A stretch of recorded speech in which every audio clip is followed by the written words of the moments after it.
Hello everyone, myself Sharma and Search की एक और नई फिर हम आज ऑपरेशन थिएटर जो टेक्निक के बारे में पढ़ने जा रहे हैं। Let's move first. सबसे पहले देखते हैं कि ऑपरेशन थिएटर होता क्या है। ऑपरेशन थिएटर हॉस्पिटल का एक ऐसा स्टेराइल फील्ड होता है जिसके अंदर सर्जरीज एंड ऑपरेशन जो है वो परफॉर्म किए जाते हैं। वेरियस जो सर्जिकल ऑपरेशंस वगैरह हैं वो सही चीजें यहाँ पे परफॉर्म की जाती हैं। स्टेराइल एनवायरनमेंट होता है जिसके अंदर आपको क्या करना होता है, कंट्रोल, क्योर, रिलीफ और डायग्नोसिस ऑफ डिजीज। ये सारी चीजें जो है आपकी वहाँ पे होती हैं। देन ऑपरेशन थिएटर जो होता है हमारे एक जो हॉस्पिटल है उसका एक इम्पोर्टेंट पार्ट होता है जिसमें स्टेराइल टेक्निक जो है बहुत ज़्यादा ज़रूरी होती है। एक एसेप्टिक टेक्निक्स का इस्तेमाल किया जाता है।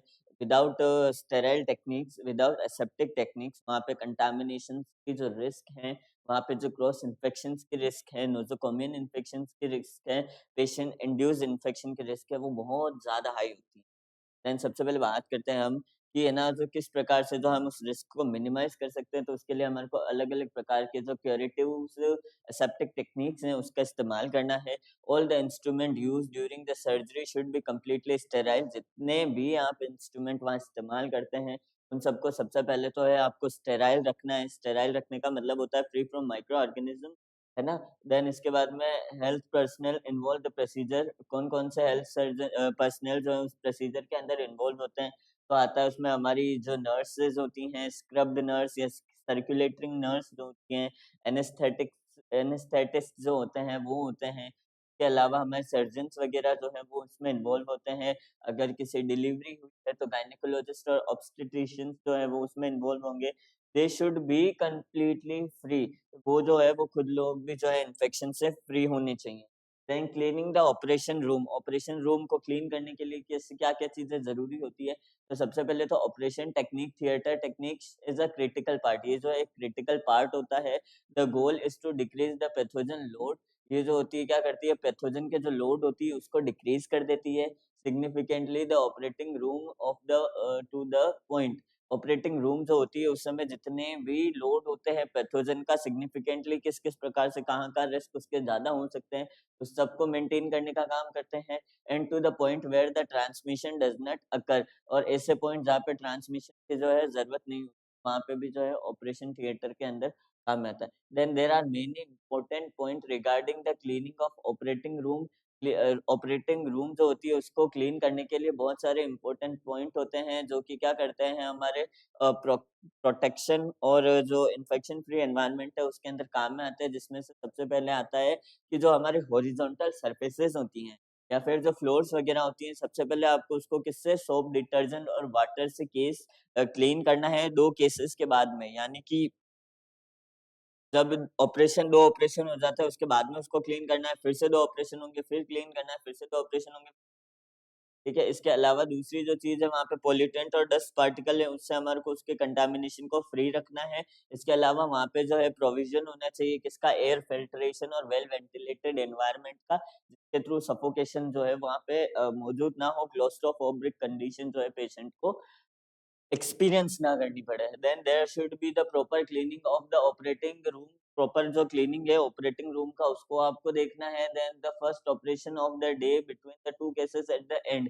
3 कंडीशन में हमको करना है। सबसे पहले तो शुरू में सुबह के मॉर्निंग का समय, जब एक भी ऑपरेशन जो है उस ऑपरेशन थिएटर में परफॉर्म नहीं हुआ है, आपको सबसे पहले तो उस समय करना है।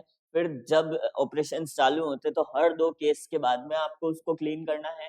देन लास्ट में जब सारे ऑपरेशंस खत्म हो जाते हैं, रात के समय में जब आप घर जाते हैं और ऑपरेशन थिएटर का ताला लगने वाला होता है, उस समय आपको एक बार वापस से उस चीज़ को क्लीन करना है, यानी 3 टाइम्स अ डे करना है। देन इसके बाद में आता है there should be the proper cleaning of the floor. Floor का प्रॉपर क्लीन होना चाहिए, फर्नीचर, वॉल वगैरह प्रॉपर क्लीन होने चाहिए। इसके अलावा वहाँ पे जो हमारे ओटी के अंदर लाइट्स वगैरह होती हैं, जो बड़ी-बड़ी लाइट्स होती हैं, उसके जो सरफेसेस होती हैं, सुपरफिशियल जो सरफेसेस होती हैं या उसके जो टॉप्स और रिम्स जो होते हैं, उन सबको भी हमारे को अच्छे से स्टेरिलाइज करना है। देन इसके अलावा क्या करना है, हमारे को उसके जो मेथड्स होते हैं उनके यूज़ करके उसको अच्छे से डिसइंफेक्ट करना है। Then only sterilized instrument should be used during the surgery. Surgery के दौरान जो है आपको स्टेरिलाइज्ड जो एनवायरनमेंट है उसका इस्तेमाल करना है। The temperature and the humidity level of the operating room should be follow. कौन-कौन से जो ऑपरेशन जो ह्यूमिडिटी लेवल है उसको आपको मेंटेन करना है, जिसमें सबसे पहले आता है टेम्परेचर। अगर हम देखते हैं तो कितना होना चाहिए, 20 से 24 डिग्री सेंटीग्रेड होना चाहिए, और ह्यूमिडिटी कितनी होनी चाहिए, 30 टू 60% ह्यूमिडिटी उसमें मौजूद होनी चाहिए। There should be facility for the gas exchange for 15 minute का गैस एक्सचेंज होना चाहिए 1 आवर के लिए ऑपरेशन रूम के अंदर, यानी 45 मिनट तक आप उसको रख सकते हैं। देन हर 15 मिनट, हर आवर में 15-15 मिनट के अंदर उसको गैस एक्सचेंज करना है। There is the decrease number of the bacteria, bacteria के अंदर नंबर है उसको डिक्रीज होने चाहिए, और पैथोजेंस जो है वहां से क्लीन होने चाहिए, उनके नंबर भी जो है डिक्रीज होने। All the health care personal, all the surgical procedure, सारे जो हेल्थ केयर पर्सनल होते हैं वो सर्जिकल प्रोसीजर को जो है वो इन्वॉल्व करते हैं, जो कि इन्फेक्शियस डिजीज से फ्री रखने में काम आते हैं। There is the essential to wear the high filtration mask, high filtration जो मास्क होती है उसको वियर करना ज़रूरी होता है, जब किसके रिस्ट्रिक्टेड जो ऑपरेशन ज़ोन होता है उसमें, जहाँ पे ऑपरेशन थिएटर का रिस्ट्रिक्टेड ज़ोन होता है कि भाई इस जगह नहीं जाना है, और अगर आपको इन केस वहाँ पे जाना पड़ जाए तो आपको एसेंशियल हाई फिल्ट्रेशन मास्क को जो है पहन के जाना चाहिए, ताकि आपको किसी प्रकार का कोई इन्फेक्शन या कॉम्प्लिकेशंस कंटामिनेशन ना होवे। Then cleaning process of the operation room, furniture, trolley, lights, instrument are divided into 3 parts. हमने देख लिया है कौन-कौन से होते हैं। सबसे पहले 2 केस के बीच में, before first operation of the day और at the end of the day, after the last operation of the day जिसको। तो अगर सबसे पहले हम फर्स्ट ऑपरेशन से पहले करना है क्लीन, तो सबसे पहले क्या करना होगा, सर्कुलेटिंग नर्स जो होती है और इसके अलावा जो स्क्रब नर्स होती है उसको क्या करना होता है, रिस्पॉन्सिबिलिटी होती है उसकी कि वो उस चीज को फुली है ना जो प्रिपेयर करे ऑपरेशन रूम को, जितना भी फ्लोर वगैरह है, बेसिक जो क्लीनिंग है वो सब उसको करनी होती है। इसके अलावा साइड वॉल्स जो होती है उनको क्लीन करना होता है, ऑल द फर्नीचर, सारे जो फर्नीचर्स वगैरह होते हैं उनको क्लीन करना होता है। रिमूव द एक्स्ट्रा इंस्ट्रूमेंट और फर्नीचर, एक्स्ट्रा इंस्ट्रूमेंट जो होते हैं, फर्नीचर जो होता है उनको आपको वहां से रिमूव कर देना है। Arrange and remaining the furniture instrument properly, furniture और जो इंस्ट्रूमेंट है उसको आपको क्या करना है, अरेंज करना होता है। डंपिंग और डस्टिंग आपको प्रोवाइड करानी होती है। Over the head operation theatre, operation जो लाइट होती है उनके ओवर द हेड, और इसके अलावा जो फर्नीचर्स वगैरह होते हैं उनकी भी डंपिंग टेस्टिंग आपको करनी है। Then after the basic cleanliness, basic जो क्लीनलीनेस होती है, बेसिक जो सफाइयाँ होती हैं उसके अलावा और सप्लाइज़ वग़ैरह जो है उसको भी आपको केस के अकॉर्डिंग जो है अरेंज करने हैं, जिस केस में जो चीज़ लगेगी आपको वो उस हिसाब से अरेंज करनी है।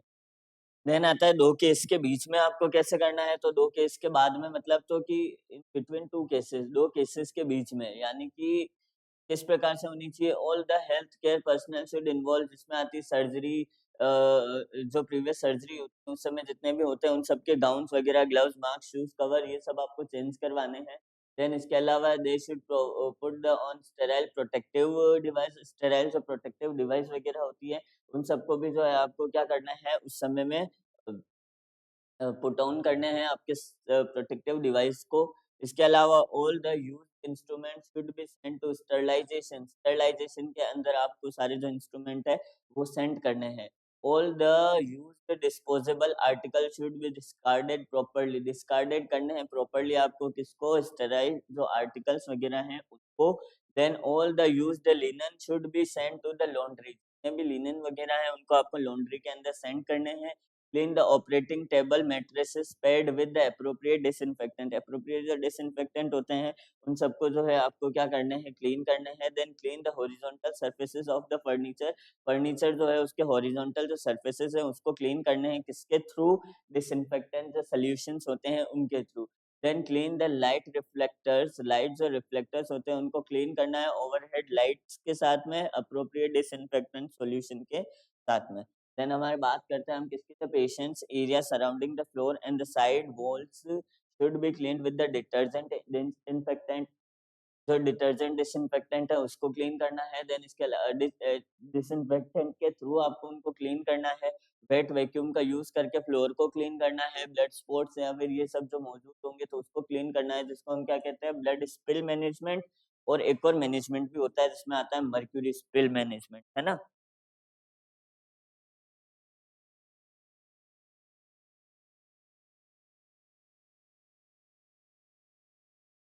और दूसरा कौन सा मैनेजमेंट है,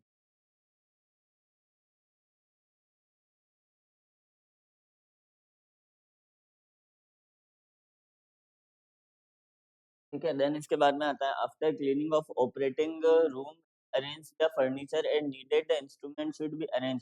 और जितने भी इंस्ट्रूमेंट वगैरह ज़रूरी होते हैं उन सबको आपको नीड अरेंज करनी होती है। इसके अलावा फर्नीचर वगैरह जो है उसको आपको अरेंज करने होते हैं। Then all the members of the surgical team should be scrubbed again. सारे जो सर्जिकल टीम के मेंबर्स हैं उन सबको आपको वापस से स्क्रब्ड करने हैं। देन इसके बाद में आता है and of the day. Day के एंड में आपको क्या देखना होता है? At the end of the day, the surgical procedure room and utility room should be cleaned properly. Utility जो रूम वगैरह होते हैं उनको आपको प्रॉपर्ली क्लीन करना होता है। Cleaning all the operating room should be done. जितने भी ऑपरेटिंग रूम वगैरह हैं उनको आपको क्लीन करने होते हैं। देन इसके बाद में आपके जो आर्टिकल्स वगैरह है उसको स्टरलाइजेशन के लिए भेजने होते हैं क्लीन करने के बाद में। के अलावा लिनन वगैरह उसको लॉन्ड्री में भेजना होता है। साइड वॉल्स जो होती हैं, फ्लोर्स वगैरह जो होती हैं उनको आपको एप्रोप्रिएट डिसइंफेक्टेंट के थ्रू क्लीन करना होता है। इसके अलावा clean the furniture, laundry, hampers, frame, kicks, buckets, trash receptors, air intake grill, filter cover, cabinets और डोर्स जो है उन सबको भी एप्रोप्रिएट डिसइंफेक्टेंट के थ्रू आपको क्या करना होता है? क्लीन करना होता है। इसके अलावा आपको क्या करना होता है? जितने भी ऑपरेटिंग टेबल के कंपोनेंट्स वगैरह होते हैं और जो दोनों साइड के मैट्रेसेस और टेबल बेस होती हैं उनको भी क्लीन करना होता है। इसके अलावा किसी प्रकार का अगर वहाँ पे ब्लड स्पॉट मौजूद होता है तो आपको उसको भी क्लीन करना होता है। देन इसके बाद में हम बात करते हैं सर्जिकल हैंड वॉशिंग की और सर्जिकल जो स्क्रब होती है उसके बारे में बात करते हैं। तो ये ज़रूरी होती है, ये कहाँ-कहाँ पे यूज़ होती है?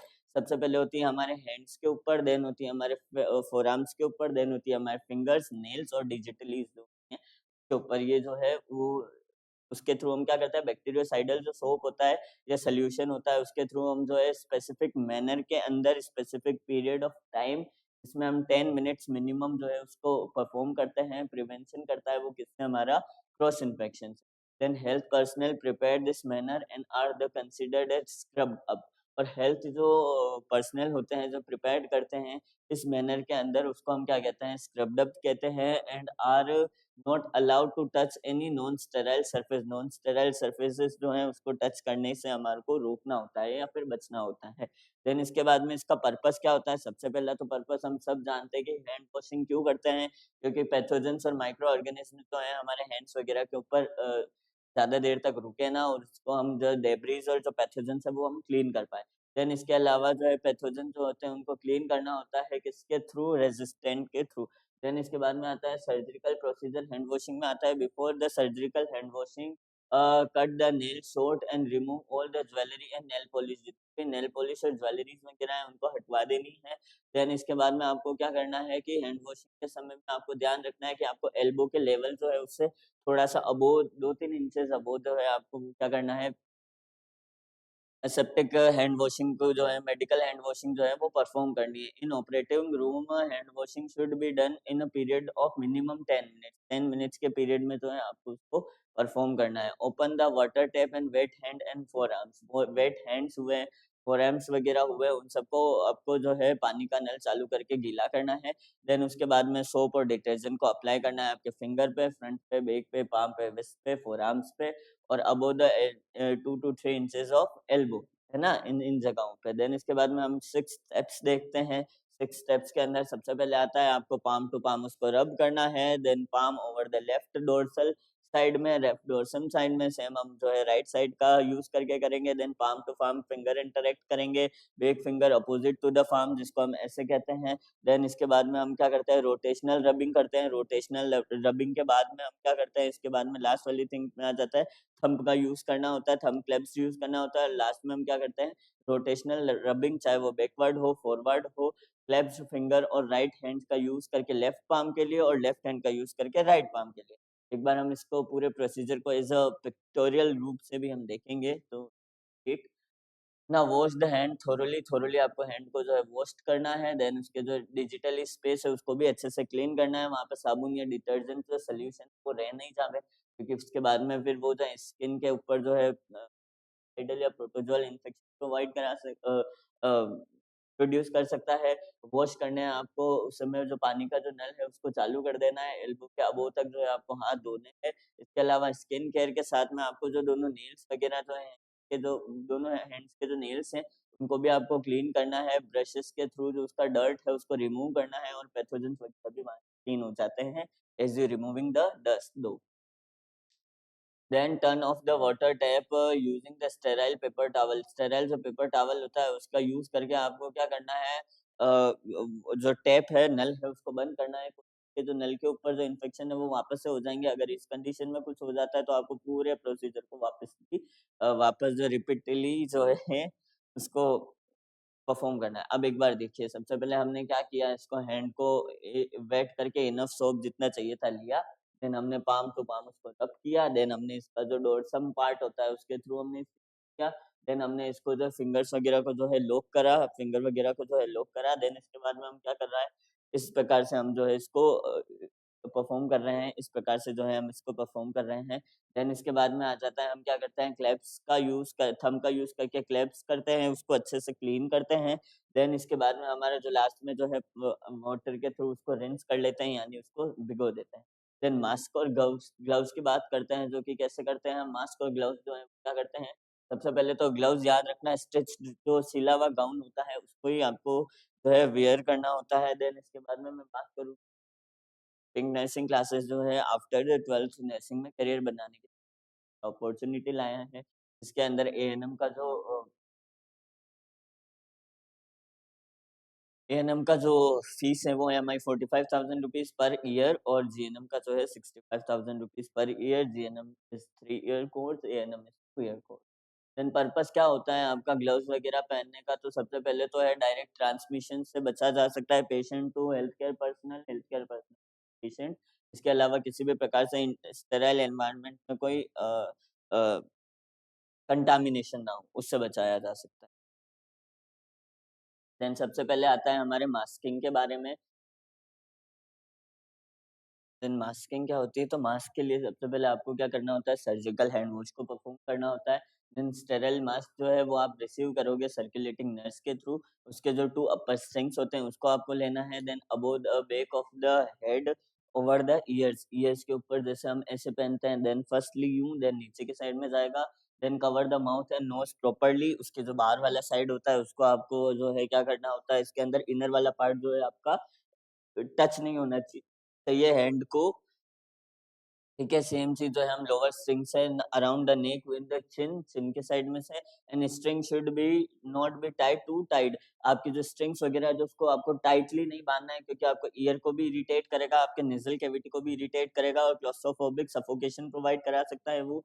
तो इंश्योर द प्रॉपर फिटिंग की इंश्योर करने के लिए आपको क्या करना होता है, उसको जेंटली अपर पोर्शन पे जो मास्क को है नोज ऑफ ब्रिज के यहाँ पे पिंच करके देखना है कि भाई प्रॉपरली वो फिट हुआ है या नहीं हुआ है। Mask should be used once, एक बार इसको इस्तेमाल करिए और उसके बाद में उसको डिस्कार्ड कर दीजिए। देन इसके अलावा अगर वो गीला हो जाता है तो उसको आपको रिमूव कर देना।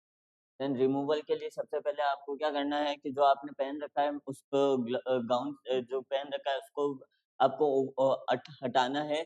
और उसके अलावा उसके बाद में क्या करना है, आपको लोअर स्ट्रिंग से पहले जो है वो निकालना है, देन अपर स्ट्रिंग पे आना है। इसके अलावा pull the mask from the face and discard to the appropriate place, उस जगह डाल देना है। देन गाउनिंग की बात करते हैं, परफॉर्म हैंड वॉश करना है। इसके अलावा आपकी जो मास्क वगैरह जो है, कैप वगैरह है, उसको पहनना है हमें। Then hold the sterile gown, sterile के गाउन जो है उसकी क्रीजेस को पहननी है, नेक के ऊपर डाल के इनसाइड आपको हैंड्स डालने हैं। देन आपका नेक वगैरह सब जाता है। देन इसके बाद में अनफोल्ड करना है उसको विदाउट टचिंग एनीथिंग, बिना किसी चीज को टच किए हुए, क्योंकि इन्फेक्शन से प्रिवेंट करना है हमारे को उस जगह खुद को। Hold the gown the shoulder level, shoulder level के अंदर जो है आपको इनसाइड में जो उसको पहनना है। Then put on the hands directly into the sleeves, directly जो है आपको स्लीव्स के अंदर अपने हाथों को डालना है। Then slide the arms, slide जो होती है उसको आर्म्स को जो है वो क्या करना है, हैंड को स्लीव्स के अंदर इंसर्ट करना है इस प्रकार से। देन इसके बाद में आ जाता है ask the circulating nurse to help if required, अगर ज़रूरत होगी तो उस समय आपको क्या करना है, सर्कुलेटिंग नर्स का इस्तेमाल करके उसकी यूज़ लेना है, उसको यूज़ लेना है, उससे हेल्प के लिए रिक्वायरमेंट होगी तो हेल्प के लिए आपको उनको पूछना है, आस्क करना है। देन इसके अलावा सर्कुलेटिंग नर्स को कहना है कि उसके जो गाउन के बैक के जो स्ट्रिंग्स वगैरह हैं उनको अनटाई कर देवें, वो उसको सॉरी नॉट टाई, उसको टाई कर देवें, वो बाँध देवें। देन उसके बाद में आ जाता है आपको जो उसके बैक का जो गाउन होता है उसको ओवरलैप करना है as much as possible, and उसको जो है टाइट करना है जेंटली। देन इसके बाद में हम बात करते हैं गाउन को रिमूव करने के लिए अगर आएगा तो सबसे पहले जो स्ट्रिंग्स को आपको हटाना है, उसके जो वेस्ट एरिया से होता है तो नेक एरिया पे जाना है।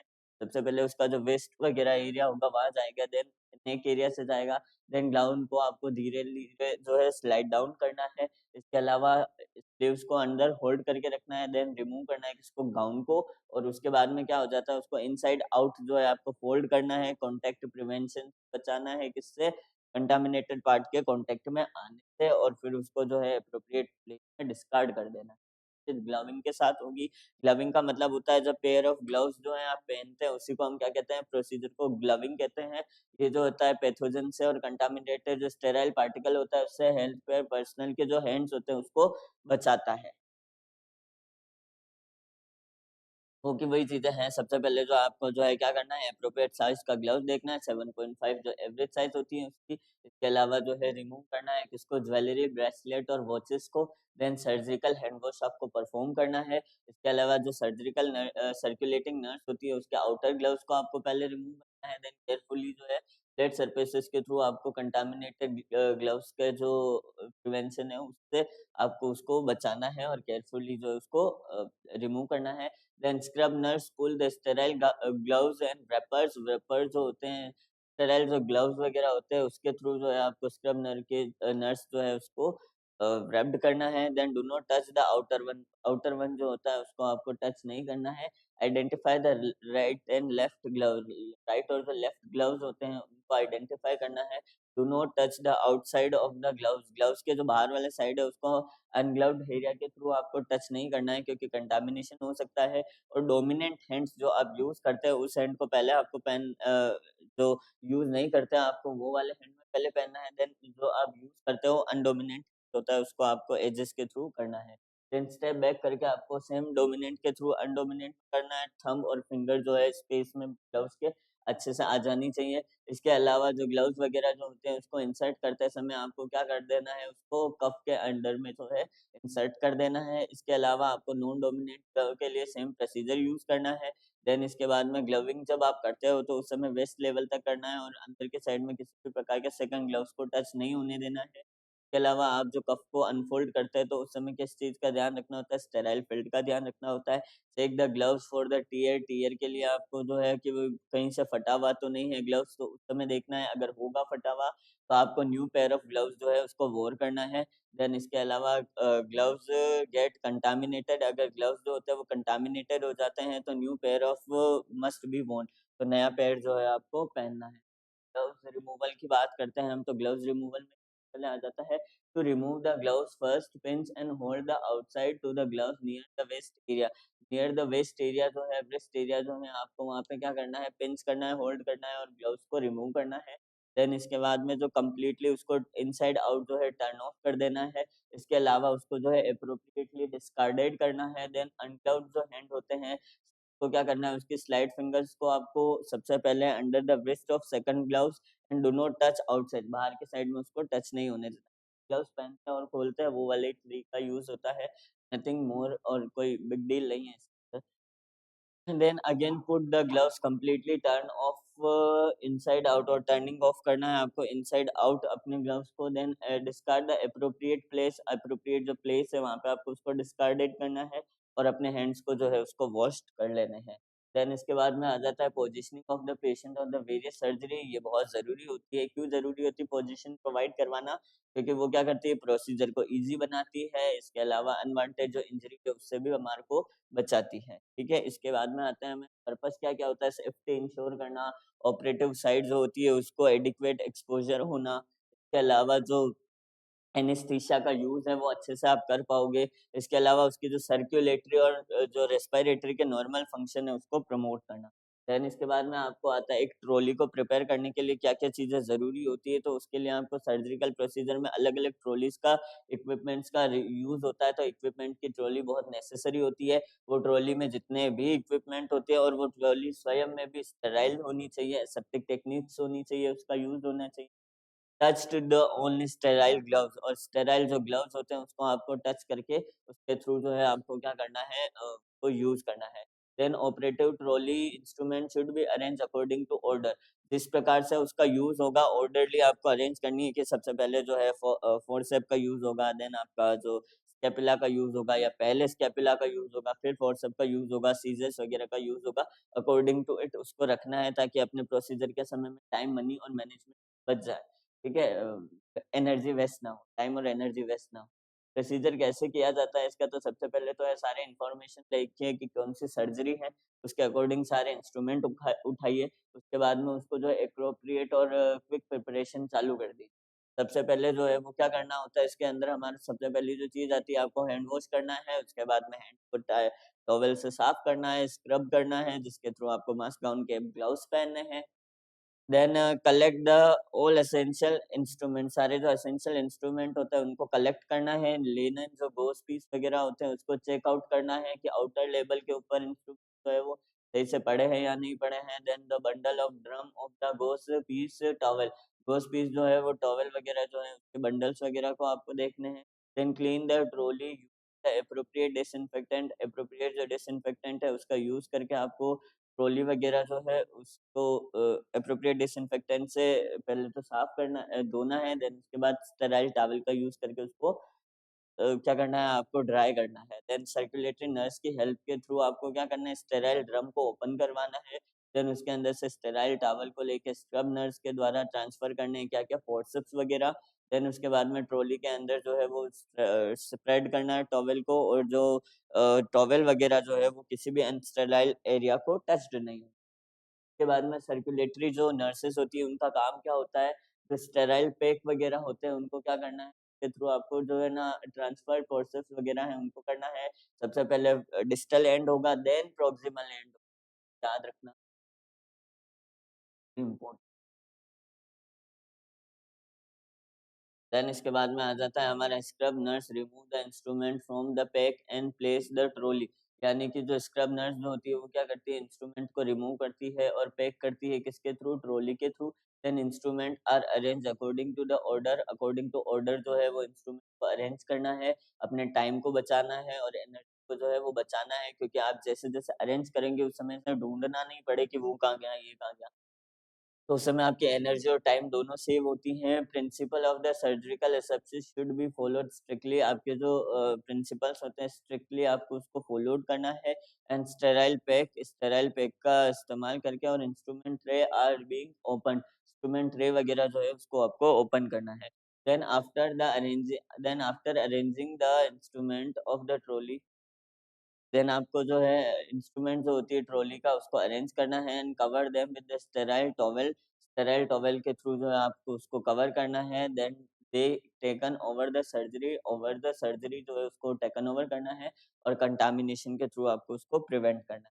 देन इसके बाद में आता है ड्रेपिंग द पेशेंट, पेशेंट को ड्रेप करने के लिए क्या क्या काम में आता है, तो सबसे पहले तो है उसको स्टेराइल फील्ड के जो सराउंडिंग एरिया है उसमें आपको सर्जिकल के दौरान उसको जो ड्रैप करते हैं, उसको जो व्रैप करते हैं उसी को हम ड्रैपिंग कहते हैं। अब बात करते हैं हम ऑनलाइन बैच हमारे पास है जो एएनएम का है ₹215 और जेएनएम का ₹267। के थ्रू आप अपनी ऑनलाइन क्लासेस जो है अटेंड कर सकते हैं।